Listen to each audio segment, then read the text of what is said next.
اس حلف کے اوپر، حلف میں شروع ہونے سے پہلے ظاہری بات ہے پہلے بیٹھ کے اور اس کے بعد پھر اکٹھے جانا پڑتا ہے، تو یہ بیسیکلی اس کے لیے میں گیا تھا۔ اب ملاقات اس کو کہنا کہ جب میں اسپیشلی صرف گورنر صاحب کو ملنے جاؤں، نمبر 1۔ نمبر 2، اگر میں نے کوئی اس طرح کی ملاقات کرنی بھی ہو نا، تو میری ایک عادت ہے، آپ سب کو پتہ ہے، میں ملاقاتیں چھپاتا نہیں ہوں، میں تو خود بتاتا ہوں کہ بھائی فلانے سے ملاقات ہوئی، فلانے سے نہیں ہوئی، لیکن یہ تصویر کاٹ کے، بندے کاٹ کے یہ شو کرنا کہ یہ تو کوئی سیاسی ملاقات ہو رہی ہے، اور اس کے اوپر جو ٹرالنگ کرتے ہیں بیٹھے ہوئے ہیں، یہ فلاسفر بیٹھے ہوئے ہیں، پتہ نہیں اللہ ان کو عقل دے، میں تو ہدایت کا ہی کہوں گا کہ وہ جی ملاقات ہو رہی ہے، وہ یار چیز کی تحقیق کیا کرو اور خدا کا خوف کرو۔ یہ تہمت لگانا ایک بہت بڑا گناہ ہے اسلام میں۔ آپ بغیر تحقیق کیے کسی پہ تہمت لگا دیتے ہو، میں تو آپ کو معاف کر دوں گا کہ چلو ٹھیک ہے معاف ہو،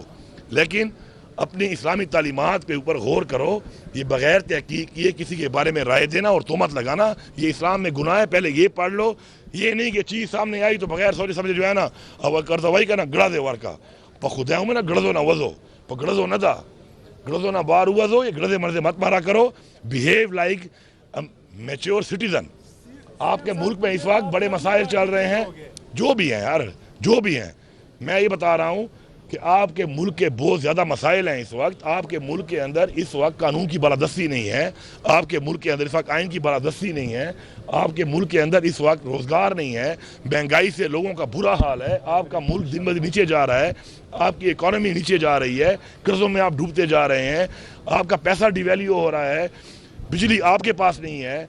تو میں آپ سے یہ کہوں گا کہ آپ مہربانی کر کے اپنے مقصد فوکس کسی ایسی چیزوں پہ رکھو جو امپورٹنٹ ہوں۔ آپ اس طرح بیٹھ کے جو ایسی چیزوں سے جو ہوں بھی نا اور آپ ان کے اوپر میں ٹائم ضائع کرتے ہیں، ان میں ٹائم ضائع مت کرو، فوکس رہو اپنی قوم کے لیے، پاکستان کے لیے۔ اس پاکستان کے لیے آپ کے آبائیدار نے بڑی قربانیاں دی ہیں،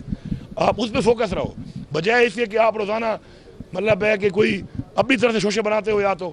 یا کسی اور کے شوشے کو بغیر تحقیق کرے شروع ہو جاتے ہو۔ تو مجھے اس پہ، میرے پہ تنقید یا کسی بات پہ مجھے دکھ نہیں ہوتا، مجھے یہ دکھ ضرور ہوتا ہے کہ میری قوم کس طرف جا رہی ہے، کہ میری قوم کی پریورٹی کیا ہے،